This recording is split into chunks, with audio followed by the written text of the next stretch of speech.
Bonjour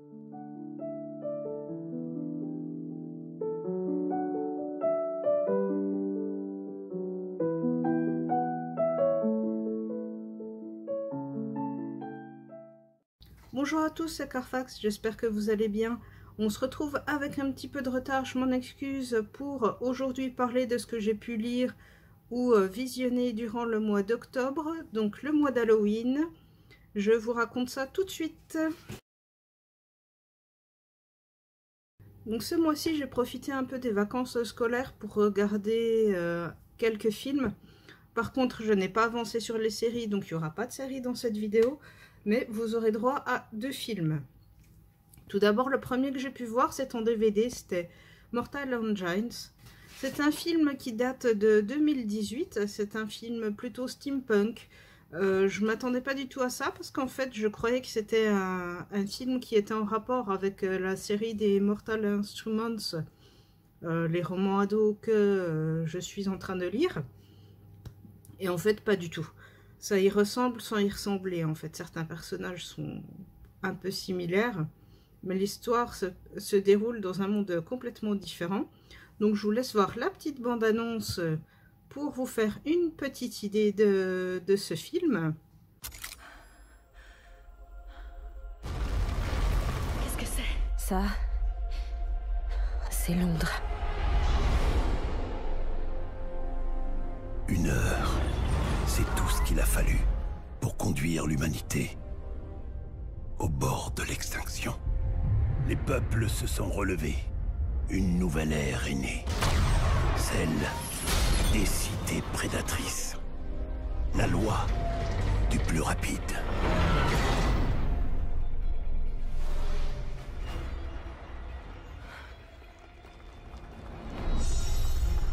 Hey! Attention! Valentine. Ça, c'est pour ma mère.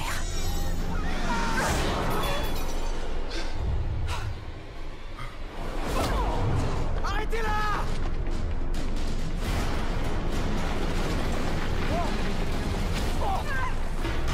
Tom! Demande-lui pourquoi il a tué ma mère.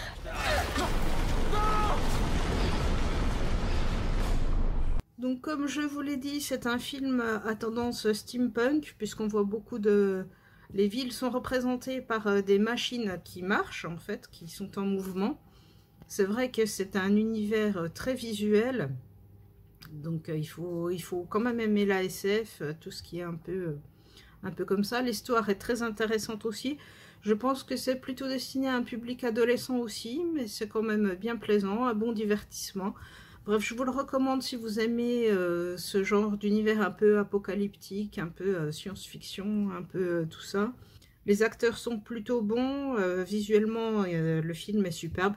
Même si le film est un peu long, parce que je crois qu'il fait un peu plus de 2 heures, c'est quand même un régal pour les yeux. Donc toutes les personnes qui sont visuelles aussi devraient apprécier. Donc voilà, n'hésitez pas à le regarder ou à me dire en commentaire ce que vous en avez pensé.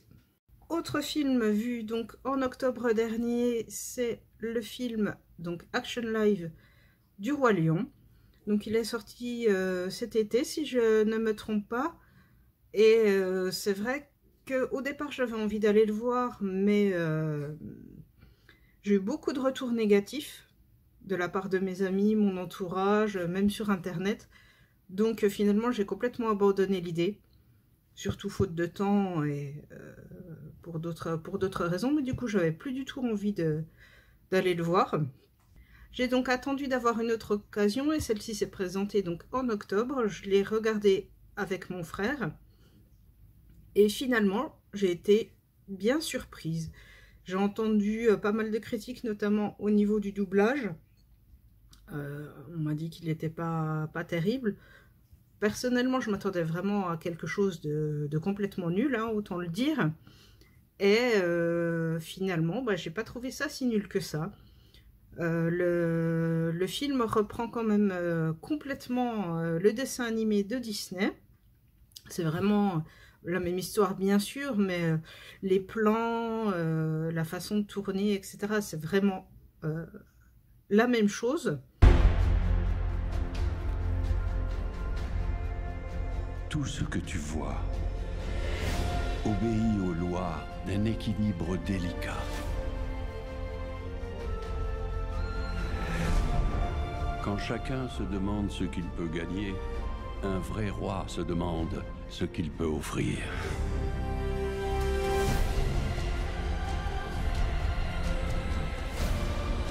Sauve-toi, Simba. Et ne reviens jamais.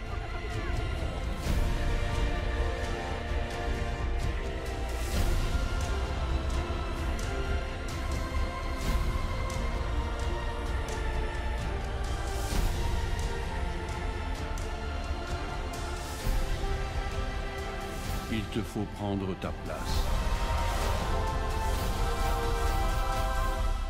Dans le cycle de la vie.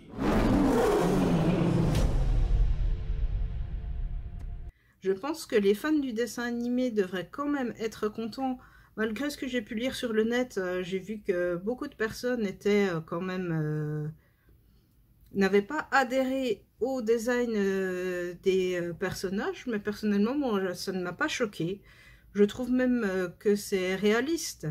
Et c'est pas plus mal... Ce côté réaliste, on dirait vraiment des vrais animaux, surtout les hyènes par exemple, ou Zazu, l'oiseau, plutôt qu'avoir un design trop dessin animé. Je pense, personnellement, je suis pas sûre que ça m'aurait plu, ça ferait vraiment bizarre, alors que c'était un gros reproche de la plupart des personnes sur internet. Autre reproche que j'ai pu voir, c'est au niveau des chansons. Alors c'est vrai qu'elles sont différentes, à la fois similaires, à la fois différentes, celles du dessin animé. C'est vrai qu'elles sont pas terribles. Bon, après, voilà, à chacun de voir quelles sont les choses qu'il a envie de retrouver ou non. C'est vrai que moi, la chose qui m'a le plus déçue, c'est au niveau des hyènes. Je trouve qu'elles perdent au niveau de leur caractère un peu foufou, un peu marrant. C'est vrai que là... c'est vraiment des personnages secondaires qui sont pas super intéressants dans le film, alors que dans le dessin animé, elles apportaient quand même un petit côté comique, un petit truc en plus que j'aimais bien. Donc c'est vrai que j'ai regretté de ne pas avoir retrouvé ça dans l'action live. Sinon, j'étais globalement satisfaite de ce qui s'est fait. Je l'ai vu donc en VF, je sais pas ce que donne la version originale. On m'a dit que pareil, c'était pas terrible. Je ne sais pas, à vous de me dire si jamais vous l'avez vu, mais je trouve quand même que c'est un très bon divertissement. Côté lecture, j'ai lu 2 mangas, notamment Janer, qui est donc la version manga du roman connu d'Emily Brontë, et d'autre part j'ai lu Batman Ninja. Donc ce sont 2 mangas que je vous ai préparés en fiche sur le blog.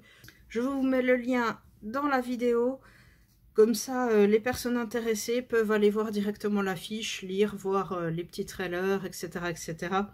Ce sera plus rapide.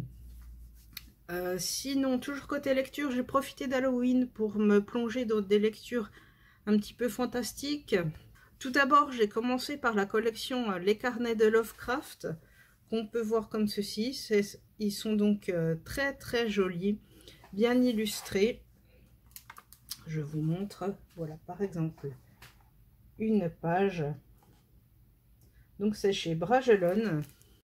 Donc ici c'est La Cité sans nom, donc de Lovecraft. Dans le désert d'Arabie Saoudite, un archéologue tombe par hasard sur une cité inconnue, la fameuse Cité sans nom, lieu de culte funeste, à la fois intrigant et passionnant.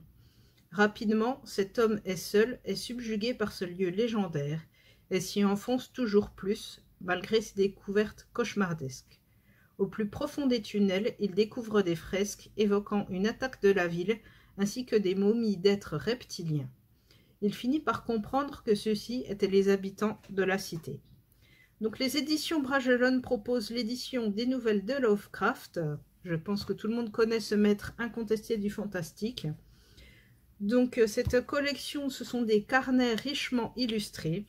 La mise en page est plaisante et aérée, de quoi ravir les fans qui peuvent se constituer une magnifique bibliothèque. Concernant la cité sans nom, le carnet est de couleur vert amande, comme vous avez pu le voir. Il est richement illustré par Armel Guillaume, un illustrateur diplômé qui interprète ici ses propres visions cauchemardesques du monde de Lovecraft. Pour rappel, la nouvelle La Cité sans nom a été écrite en 1921 pour être publiée en novembre de la même année dans le fanzine The Wolverine. Lovecraft y évoque pour la première fois le poète fictif Abdul al-Azred, écrivain démoniaque des années 700 qui aurait vécu une dizaine d'années dans cette cité. Second livre également qu'on peut mettre dans le thème Halloween, c'est un recueil de contes de sorcières de Sophie de Mérac. Donc ce sont des contes pour adultes, attention, rien à voir avec les contes pour enfants. Et je ne sais pas si c'est à cause de ça, mais j'ai pas du tout été emballée par ce livre. Pourtant le thème est quelque chose que j'adore. En lisant l'index du livre, j'étais bien emballée parce que ça parlait des sorcières de plusieurs pays, de plusieurs légendes. L'approche était super intéressante. En plus, le livre en lui-même est très joli, très belle présentation, très bel ouvrage. Mais la narration, en fait, ne m'a pas plu du tout. J'ai pas du tout accroché. Je trouve les histoires pas difficiles à lire, mais il y a quelque chose qui fait que c'est pas fluide, c'est vraiment pas le genre d'écriture qui me parle. Et du coup, j'ai dû lire un tiers du livre, on va dire. Donc, j'ai pas accroché, j'ai pas terminé la lecture de ce livre, ce qui est plutôt rare. En général, je termine toujours mes lectures, mais là, vraiment, c'est pas passé. C'est vraiment dommage parce que il y a de l'idée, il y a des belles choses, mais sur le fond, ça ne m'a pas séduite. Dernier livre dans la veine Halloween, c'est Scary Stories aux éditions Castelmore. C'est donc une anthologie qui regroupe plusieurs histoires effrayantes tirées des légendes urbaines américaines. Donc plutôt destiné aux ados. Comme vous le voyez ici, c'est un livre qui brille dans le noir. Parallèlement à la sortie du film de Guillermo del Toro en août dernier, Accueilli en demi-teinte dans l'Hexagone, je ne pourrais pas vous donner mon avis parce que je ne l'ai pas vu. Castelmore publie l'ouvrage référence d'histoires courtes et effrayantes pour ados à se raconter dans le noir, à la façon feu de camp. Sous ce beau volume au titre phosphorescent sont compilés des récits à sensation, des légendes urbaines souvent américaines où se côtoient fantômes, sorcières et métamorphes.